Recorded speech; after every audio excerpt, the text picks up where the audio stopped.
Hey, Cookies here. It is time to talk about Mistweaver Monk. So we're going to go through all the talents builds, gameplay, logs, all that kind of stuff, starting off with the build. So we're going to talk about talents first. Going right into it, you're not going to see too much variation, but there are going to be some differences, like with most healers, so I will discuss those really quick.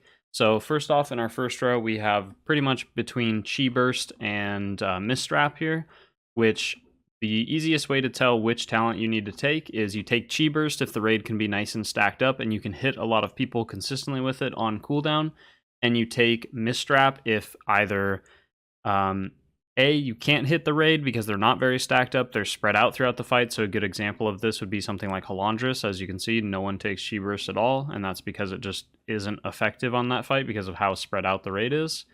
And then you also have fights where, let's say, for instance, like Disogne, if you want your Yu'lon cooldown to be more powerful, you would take Mistwrap because it does slightly increase the potency of your Yu'lon because of the way that it interacts with Enveloping Mist. So that's the other thing, is if you feel like you need a little bit more punch in your healing cooldowns, then you can also take Mistwrap. But otherwise you should default to Chi Burst most of the time. So Chi Burst should be the default pick, and then if you either say, A, there's not enough people stacked up so this ability isn't effective, you take Mistwrap, or B, if you feel like you need a bigger punch on your healing CD, then you take Mistwrap as well. Next up, we will talk about the Spirit of the Crane or Manatee row. Those are the two choices. You don't take the third option. And the way you decide between Manatee and Spirit of the Crane is really just up to preference, but I will give some pointers for it. So I would generally take Manatee if you are not getting more than one innervate in a fight, because it lets you cover either your healing CD with Yu'lon, or it lets you cover other damage moments where, like, say, on Disogne, for instance, when the boss teleports away and starts doing raid-wide damage to everybody, if you don't have an innervate there, it's going to cost you a lot of mana to sit there and spam, Vivify or even just other abilities and stuff like that. So you usually want, for every damage event where you're going to be spamming a lot of Vivifies, which we'll get into later, or using Yu'lon, like your cooldown, then you're going to want Manatee or Innervate for like almost every one of those instances because of how much mana Mistweaver Monks expend. Spirit of the Crane, on the other hand, is like a nice, just all-around, just simple, steady gain to your mana as long as you're staying consistent about it. So if you don't find yourself being able to utilize Manatee very effectively, or say you're getting like 2 or even 3 Innervates on a boss fight, then you might not need Manatee. It might just be better to take the passive mana regen increase. And then the next row that we'll talk about is Refreshing Jadewind versus Chi-Ji. So you really only take Chi-Ji on fights where, again, the raid cannot be stacked nicely. The best way to think about it is to make Refreshing Jadewind effective and the best talent in the row, you need 5 other players surrounding you about 90% of the duration of the encounter. So if you can have 5 players stacked around you the entire fight, Refreshing Jadewind is a no-brainer. It's literally taken on every fight because of that, because it just does the most amount of raw HPS increase. GG, on the other hand, is taken when you can't have that many people stacked around you for 90% of the fight. Also, in the past, Chi-Ji has been taken when you want to save a little bit of mana, but because of the way the game works right now, it's not really necessary because you can play around Manatee or Spirit of the Crane. You can take Innervates. You have a lot of natural mana regen with like Holy Priest being popular now and stuff like that, so it's not as necessary. So default to Refreshing Jadewind, and then pretty much on Halandris, you take Chi-Ji. And we'll talk about how to play with Chi-Ji in just a little bit. The last talent that you're going to take is Rising Mist. This is just always taken because it has direct synergy with our legendary Ancient Teachings of the Monastery that we're going to be running, and there's pretty much no questions outside of that talent. Upwelling is not popular right now, so unfortunately for some people, and fortunately for some people, Fist Weaving is the meta, and that's just how Mistweaver is played right now, is Fist Weaving. There's no real way to get out of it. It's like Holy Paladin and how they have to melee in order to be effective with Holy Power. Mistweavers need to be in melee to be effective with the build that is just currently ran in the game. So next up, we will talk about Legendary and Covenant. I'm going to keep this nice and short. It is Ancient Teachings of the Monastery and Venthyr always. The other covenants are totally viable and fine to take if you're doing like heroic or entry-level mythic content at the moment. It's honestly totally fine. I think there's kills up to like Pantheon with Kyrian and stuff like that. So you can play any covenant you want. It's just that they all do fine. It's just that they have bigger weaknesses and flaws than Venthyr does. Like for instance, Kyrian is great at you press the Kyrian ability with Chi-Ji and you do an absolutely insane amount of healing in a very small window of time, which is, it's insane how much healing you can get off. You do way more than Venthyr. But the difference is it's all packed into one tiny block of a cooldown, and you can't really separate them. You can't use Chi-Ji and then use your Yulon or your Kyrian ability later, because that just defeats the whole purpose, and at that point you just might as well be running Venthyr because it would be more healing. So that's the problem that Kyrian suffers from. The problem that Necrolord suffers from is you really need the raid to be all stacked together. Sorry about my cat. You need the raid to be all stacked together in the same exact spot consistently, and it's RNG based, so it's like really, really awkward when you get procs, because you want procs at certain moments, because sometimes you're not healing very much and other times you are healing a lot as a Mistweaver.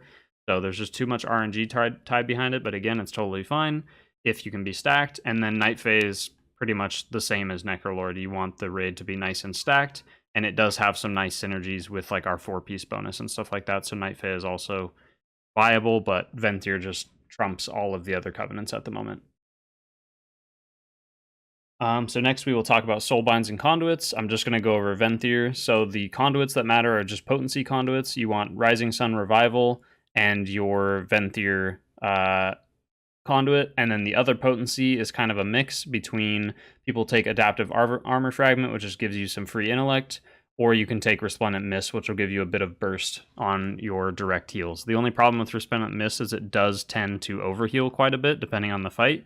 So I would say for like harder progression fights, Resplendent Mist is better, and then for more laid back like farm or content that is a bit outdated and you're out gearing it, that would be where Adaptive Armor Fragment would probably come into play as like the better option. For Trinkets, we are the exact same as every other healer in the game. You just want stat sticks. You want Unbound Changeling, Solea's Secret Technique, Elegy of the Eternals, Soul-Letting Ruby, Alchemist Stone, literally any combination of a main stat trinket that gives you secondary stats as a passive or active effect is totally fine to take. Okay, so now we are going to talk about gameplay. So I'm just going to roll this gameplay of me on Mythic Zymox on my Mistweaver Monk. I do not have 4-piece bonus yet. I do now, but not in this video, unfortunately. But we'll still talk about it, and it really doesn't change too much of the gameplay, really, because it's kind of a passive effect. So the 2-piece and tier-piece, tier gameplay changes, what they're going to change about what you need to think about is when you press Thunder Focus T, you want to have the intention of trying to do a little bit of extra healing compared to what you would maybe right now. You can just let it be a passive effect, but you want to make sure that if like big damage events are happening in the fight, you want to have a Thunder Focus T ready to go for when that's going to happen. For instance, like Desagne when she teleports away, or like Zymox when we go into the intermission phases, or like these bombs right here, like this Thunder Focus T I used just a little bit ago. I would have wanted to save it for when we get pulled in by the tank bomb and then the intermission starts, so that I have that extra healing increase from our 4-piece bonus rolling as we go into this intermission here. So that's really all it changes, is just slight timing differences of what you want to think about when timing your Thunder Focus T. Like here, I would definitely want to press Thunder Focus T to activate my tier bonus and start getting it rolling for the extra healing, because it even procs off of things like Refreshing Jadewind and stuff, so it makes Refreshing Jadewind do an absolutely insane amount of HPS around you, which gives us even more of a reason to run it over something like Chi-Ji. And then the next thing that we're going to talk about for gameplay is like just our general kind of like, I guess you could break this down into like, what is the rotation or the priority list? So for Mistweaver Monk, spell upkeep is the #1 thing. This is going to be upkeeping Renewing Mist, so keeping it on cooldown as much as possible, just pressing it every time it's available. It's a smart heal, so you can pretty much use it on anyone. It almost doesn't matter. The only time it won't bounce to another player, like if you use Renewing Mist on a player who already has Renewing Mist, the lesser duration Renewing Mist will bounce to someone else that is injured, but if no one else is injured, it will just delete that Renewing Mist. So it is a good habit to put Renewing Mist on players that don't currently have it, but you can put it on players who have it if the raid is taking a lot of damage. You can kind of just throw it out there and it doesn't matter. And then the next thing that we want to upkeep is Ancient Teachings of the Monastery, which is our legendary. You can see that displayed on my UI by this little like snake icon that's counting down. That is just we just upkeep that by channeling Essence Font. And then when it's done channeling, we get 14 seconds of the Ancient Teachings buff, and we want to keep that pretty much active as much as possible. 100% uptime is definitely ideal.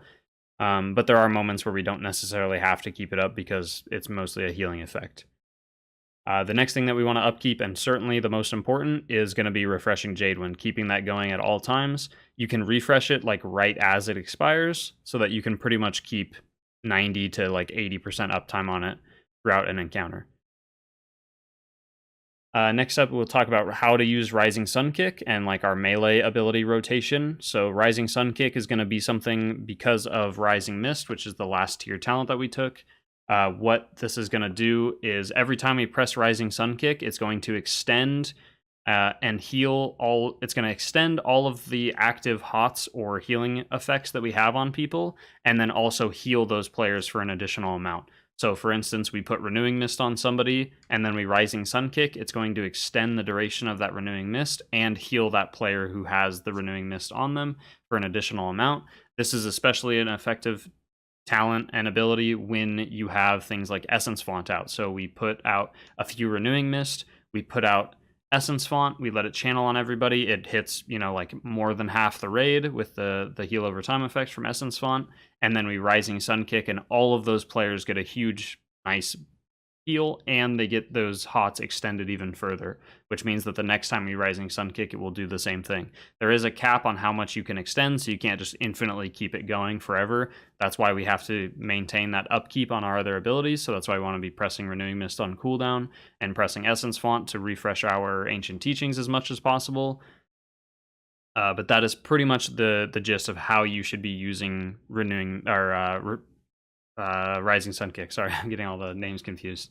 The best way to think about it is when burst of damage happens, you should have already put out a couple Renewing Mists before the damage is going to go out. And then as the damage is going out, you should be channeling Essence Font, finishing that channel of Essence Font as the damage hits the raid, and then you Rising Sun Kick with like a Thunder Focus T, and then it lets you Rising Sun Kick twice because of the way that Thunder Focus T interacts. And then as far as we have Tiger Palm and Blackout Kick, so every time you Tiger Palm, you're going to get a stack of, I don't remember exactly what it's called, but it's something similar to Ancient Teachings. It's a buff that you get. You can see it tracked right here next to my Rising Sun Kick cooldown in the middle of my screen. So every time we Tiger Palm, we're going to get a stack of that buff, and then we consume the stacks with Blackout Kick. The way that it works is you keep Rising Sun Kick on cooldown as much as possible, and then while it's on cooldown, you should be Tiger Palming and then Blackout Kicking.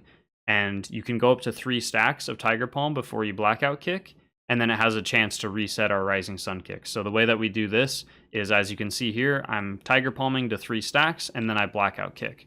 Now I'm probably going to start Tiger Palming again, unless we're too distracted here. Oh, this is where I ended up dying. Okay, I'll rewind it a little bit. So let's see here. So here we take some damage. We're going to Rising Sun Kick here. There it is. Casting some Vivifies, Essence Font. Now we're Tiger Palm. Tiger Palm again. Now we're at 3 stacks. I Rising Sun Kick to get on cooldown, and then I Blackout Kick to consume those 3 stacks, and now we have Rising Sun Kick again, and then we just kind of alternate back and forth between those. The only thing you really need to know is how many stacks of the Tiger Palm buff should I be getting before I press Blackout Kick? And the answer is just, if you want to do the most healing output, you just do 1 stack of Tiger Palm. So you just Tiger Palm once, Blackout Kick, Tiger Palm once, Blackout Kick. And then obviously making sure that while you're doing that, Rising Sun Kick is on cooldown the entire time. That'll net you the most amount of HPS. And then if you want to do the most amount of DPS, so if you want to do damage to the boss and benefit in that way, like in Mythic Plus or Raid and stuff like that, then you want to go to 3 stacks of Tiger Palm before you Blackout Kick. So that is the 2 ways to think about it. And then we are going to talk about using Vivify, Mana Tea, and Thunder Focus Tea. So again, I'll just cover it really quickly again since we were already on that topic. Thunder Focus Tea should 90% of the time be used on Rising Sun Kick because it gives us a nice instant refresh of the ability so we can use it again. So Rising Sun Kick always with Thunder Focus Tea. Otherwise, you should default to using Vivify because it saves some mana for us. So that's a decent use of it, but Rising Sun Kick is definitely the better use because of all the synergies it has right now. As far as Vivify goes, the way that you use Vivify is all of your other cooldown, or all of your other abilities should be on cooldown first, so that means you should have already used up your Renewing Mist charges. You should have Essence Fonts on cooldown. You should have Rising Sun Kick on cooldown, and then you can think about spamming Vivify. And the best way where you spam Vivify is on like big damage events. So this would be on fights like Desagne, where you have the channel ability that she does. She teleports away and channels damage into the entire raid for a long duration. That would be a good example of where we would press Vivify and press it multiple times. Otherwise, you can kind of just use it as a quick spot heal on random players if someone needs healing directly, so that you don't have to expend a bunch of mana into things like Enveloping Mist, and you don't have to spend time channeling things like Soothing Mist. So Vivify is just our nice like spot heal, or we can spam heal it if we have everything rolling on cooldown and there's more damage happening that Rising Sun Kick and Tiger, we don't have time to press like Tiger Palm into Blackout Kicks and stuff like that, because we need to be immediately healing the raid for a lot of heavy incoming damage. That's when you press Vivify. And then we have Mana Tea. So the way you use this is pretty simple. You should always use Mana Tea with your Yu'lon cooldown if you don't have Innervate. If you do have Innervate, then the best thing to do is you get Innervate, you press Yu'lon, you use up as many Enveloping Mists as you can, which again we're going to talk about in a second. And then you should use Mana Tea right as the Innervate expires, so that you have longer duration on the mana reduction while you have Yu'lon active, because Yu'lon's like, it lasts like 23 seconds or something like that. So you want as much mana reduction as possible. Other than that, you can also use it if you're not using it with Yu'lon. You can use it with your Vivify spams like we talked about just a moment ago on certain fights where that can be beneficial. The next thing is Yu'lon and Chi-Ji. So how do you use them each? Because they are the same cooldown, but a little bit different. When you take Chi-Ji, it replaces Yu'lon.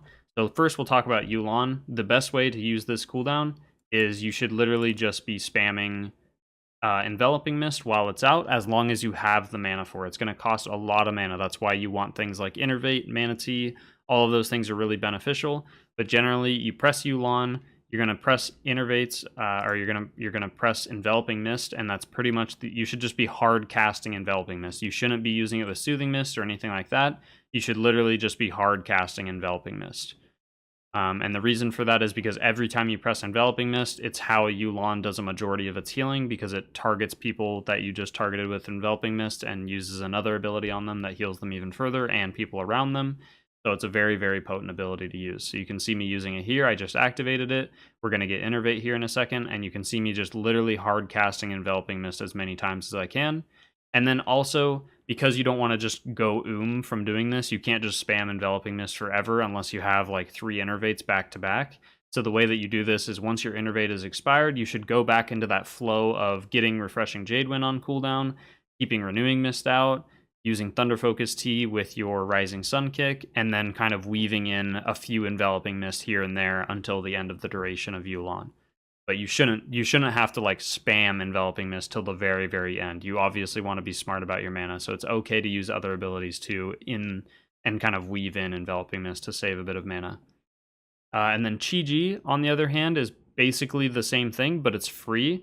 So the way that you make it free is you press Chi-Ji, and then you do your normal rotation, you upkeep your abilities, and then as you're pressing Rising Sun Kick and Blackout Kick, you're going to get stacks of this Chi-Ji buff from having the talent, and then you get to cast an Enveloping Mist for free and instantly at no mana cost. So that's like the difference, is you instead flip the rotation on its head that you were doing with Yu'lon, and you instead use your regular rotation, just keep things going, and then consume the stacks of the Yu'lon or the Chi-Ji buff as you get them. You should basically consume them when they're about 2 or 3 stacks, so that because that 3 is when it's free and instant.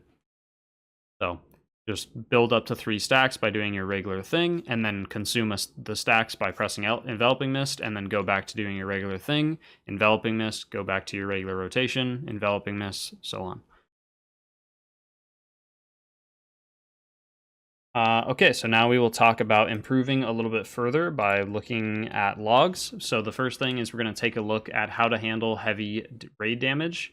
So if I go to, we'll just go to like, honestly, one of the random logs here, and we'll take a look at Tichondrius because that's a good example. So we really want to look at how do we handle heavy raid-wide damage. Are we using the right abilities? Are we doing the correct things? We're going to go here to the enemy cast. I'm going to look at Tichondrius, and we're going to see when she teleported. And then we're going to go back to our friends here and click on the Mistweaver monk for cast. And then we're just going to zoom in to each of these instances where she teleports. And then we're going to just take a look at the timeline and see what our monk friend did. So this is the build up to the teleport. I believe this is where she teleported right here. So we cast Yu'lon. I don't see a manatee, and there may have been an innervate here, so we can probably just assume that there's an innervate at this point.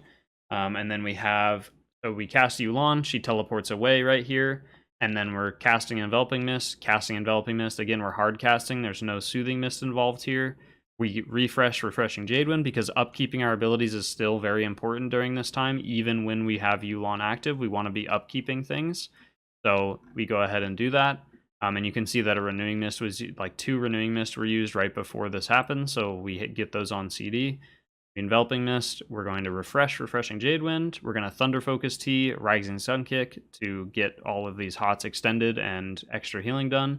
And then we go right back into casting a few Enveloping Mist. Again, refreshing our buffs. This is Essence Font for our Legendary. We have Chi Burst. We have another Rising Sun Kick. We renew our Renewing Mist. And then we probably go back to doing a couple more Enveloping Mist at the end there. So that is a good use of Yu'lon. It's not about just spamming like 18 Enveloping Mist. That's not the point of it. The point of Yu'lon and cooldowns like that is just to give you an extra buffer in between where you normally would be casting things like Tiger Palm and Blackout Kick. Now instead you get to cast Enveloping Mist and do a significant amount of extra healing during those windows rather than having downtime like this where you're casting Tiger Palms and Blackout Kicks to like kind of fill the gap. You're filling the gap with now your cooldown. The next thing we'll take a look at is Thunder Focus Tea usage. So we can just go to our Mistweaver Monk's cast again. We'll go ahead and go to the table and we'll look at Thunder Focus Tea. And then we can kind of just zoom into each of these, or we can just scroll through the timeline, honestly. So I'll just go like this, for instance. I'll just scroll into these 3. And then we'll go into the timeline. And we'll just see how Thunder Focus Tea was used. So this one was used for a Rising Sun Kick. You can see that right here because this is the ability that's used afterwards. It doesn't buff Chi Burst. And then we can look again for the next Thunder Focus Tea, which is in the row. There it is. We use it with another Rising Sun Kick. So we can kind of just go through the timeline and ensure that our Thunder Focus Tea is being consumed by Rising Sun Kick a solid 90% of the time. That should be the goal, is just looking through the timeline and making sure, hey, am I consuming my Rising Sun Kick with Thunder Focus Tea, because that is the ability that should be consuming it. And then the last thing we can check is spell uptime. So this is how often we're keeping things on cooldown and stuff like that. So we can go over to I believe we can just check our buffs for Refreshing Jadewind. We might even be able to just check the cast. So let's check the cast table first. So we'll close out of this stuff. We just go to cast. We click on the Mistweaver Monk as we have with all these abilities. And then we can look at, so we can see uptime on Refreshing Jadewind, which, I mean, the goal, it's going to have some downtime because it comes up, like the cooldown refreshes right as it expires. So no matter what, you can't really have 100% uptime unless you like pre-spam the button, which isn't worth doing because you obviously want to be pressing other buttons while you're waiting. So it's okay to not have perfect uptime, but you definitely want to probably aim towards like, it depends on the fight, but I would definitely try to aim more towards somewhere like 60, 70, even upwards to like 80% on some fights, depending on how fast they are. And then we can also track things like we can look at our Rising Sun Kick cast, make sure that we're casting that very often. This is another thing where WoW Analyzer can be a really, really good tool to use. So we can go to WoW Analyzer. And we can plug this log into WoW Analyzer, and even though it's outdated, it will be totally fine. We can look at this, and we can go ahead and look at 4 abilities used, cooldowns effectively, and it will track, okay, we kept Renewing Mist on cooldown 88% of the time. That is very, very good. Rising Sun Kick on cooldown 90% of the time. That's very good. This honestly is just like the Holy Priest video I made. This gives you a very good example of like what buttons should you be pressing more, all of that stuff. Like here it says that we could have tried to cast a few more Enveloping Mist during our Yu'lon, which definitely could be the case, especially if we didn't run out of mana in this fight. So yeah, we had 47% mana left in this fight. So we could have easily expended a lot more of that mana by spamming some Enveloping Mist during our Yu'lon cooldown. But yeah, looking at this, making sure that you're keeping everything on cooldown as much as possible. It shows you how many targets you're hitting with Refreshing Jadewind, being effective with it. And then you can also check this stuff through logs like we did before, or you can go to buffs, and we can go to click on the monk up here. And then we can look at things like, I believe Refreshing Jadewind will be on here. So there we go. There's that 58% that we saw in the cast timeline. And we can click on here and see where those big gaps were in our timeline. And we can find out why did we not press Refreshing Jadewind in these big windows where there is no refresh happening. So we can check if anything happened there, or maybe there was no raid damage happening, stuff like that. And then what is the other buff that we can look at? I believe that is pretty much it. We can see one more thing with Teachings in the Monastery here. So we can see if we were consuming 3 or 1 stack. So you can see here we were almost always exclusively clearing 3 stacks. So we were gaining 3 stacks and then using Blackout Kick. And you could check this log to see if anybody's, or if you are opting to use 1 instead. So say if you're having healing issues or something, you can go in here and see, hey, we're using 3 stacks of Blackout Kick, or of Tiger Palm before we Blackout Kick. Let's change that to 1 stack of Tiger Palm before we Blackout Kick to give us a little bit more bump to our HPS increase, since healing is more important than damage in this fight, or something, something along those lines. So it lets you look at that. And I believe that is it. So yeah, that covers Mistweaver Monk. So thank you guys so much for watching. I hope this video helped. I know I rambled a little bit too much in the gameplay section, so I really apologize for that. But let me know if if I can clarify anything, or if you need extra help, you can just message me on Discord or leave a comment in the video down below. And yeah, thank you guys so much for watching. Have a good one.